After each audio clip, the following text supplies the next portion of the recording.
আত্মসমৰ্পণকাৰী আলফা সমিতি যোৰহাট জিলা আৰু কেন্দ্ৰীয় সমিতিৰ কাৰ্যকৰী সভা এখন অনুষ্ঠিত কৰা হয়।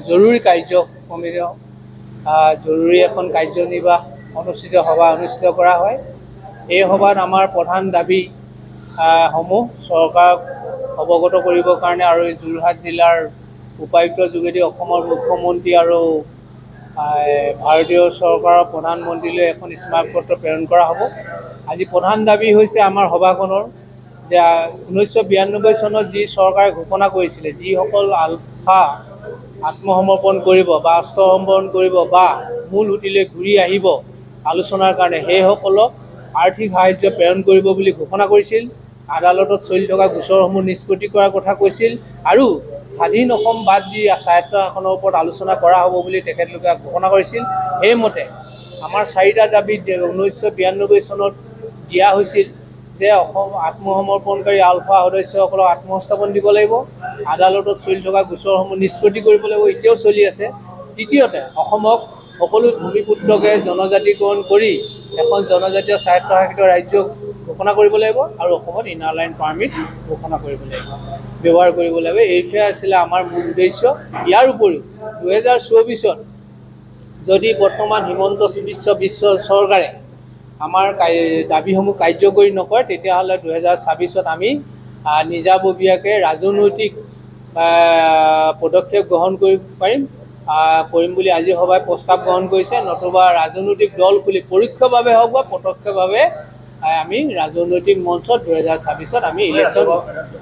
মই শ্ৰী ৰাজকুমাৰ দুৱৰা, আমি আজি ইয়াত অংশগ্ৰহণ কৰিছোঁ যোৰহাট জিলা সমিতিৰ লগত, আৰু কেন্দ্ৰীয় সমিতি বৰ্ধিতভাৱে পতা হ'ব। অভিৱৰ্তন অধিৱেশনতে আমি প্ৰস্তাৱ গ্ৰহণ কৰা হ'ব, কিন্তু প্ৰত্যেক জিলাতে ৰাজনৈতিক দল গঠন কৰাৰ এটা প্ৰস্তাৱ আমি গ্ৰহণ কৰিম বুলি সিদ্ধান্ত গ্ৰহণ কৰা হৈছে আৰু যোৰহাট জিলাত আজি এই প্ৰস্তাৱটো লোৱা হৈছে।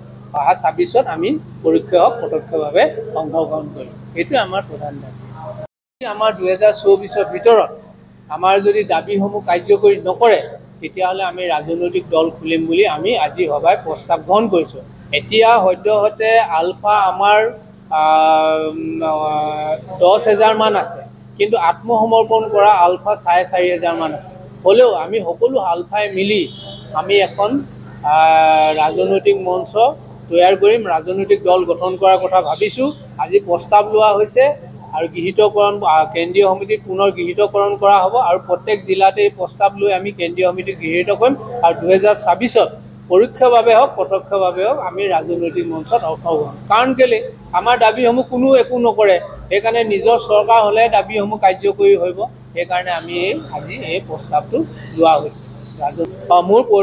বিজ্ঞান প্ৰবাহৰ বাবে এটা অনন্য আৰু আধুনিক প্ৰশিক্ষণ কেন্দ্ৰ যোৰহাটৰ বিদ্যা নিকেতন আৰু বিদ্যা ছোৱালী পেইং গেষ্ট। আমাৰ ইয়াত উচ্চতৰ মাধ্যমিক স্তৰৰ বাবে পদাৰ্থ বিজ্ঞান, ৰসায়ন বিজ্ঞান, জীৱ বিজ্ঞান, গণিত, ইংৰাজী, ৰসায়ন বিজ্ঞানৰ গণিত বিষয়ত প্ৰশিক্ষণ দিয়া হয়। আমাৰ ইয়াত অভিজ্ঞ শিক্ষকৰ দ্বাৰা প্ৰশিক্ষণ দিয়া হয়।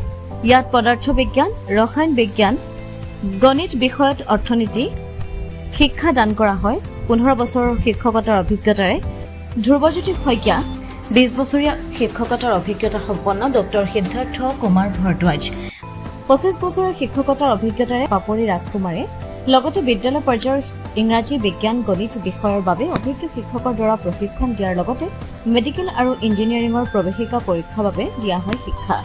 লগতে ছাত্ৰ ছাত্ৰীসকলৰ সুবিধা হোৱাকৈ শীততাপ নিয়ন্ত্ৰণ কোঠালীৰ ব্যৱস্থাও উপলব্ধ।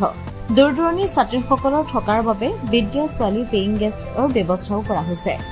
ইয়াত 24 ঘণ্টাই ইনভাৰ্টাৰ, বেকআপ, পৰিষ্কাৰ পানী, সতেজ আৰু পৰিচ্ছন্ন ঘৰত বনোৱা খাদ্য উপলব্ধ হোৱাৰ লগতে ছাত্ৰীসকলৰ সুৰক্ষাৰ প্ৰতিও লক্ষ্য ৰাখি চিচিটিভি কেমেৰা কভাৰেজৰ ব্যৱস্থা কৰা হৈছে। ঠিকনা KK বৰুৱা পথ, গেছিনপুৰ, যোৰহাট। যোগাযোগৰ নম্বৰ 9435435044।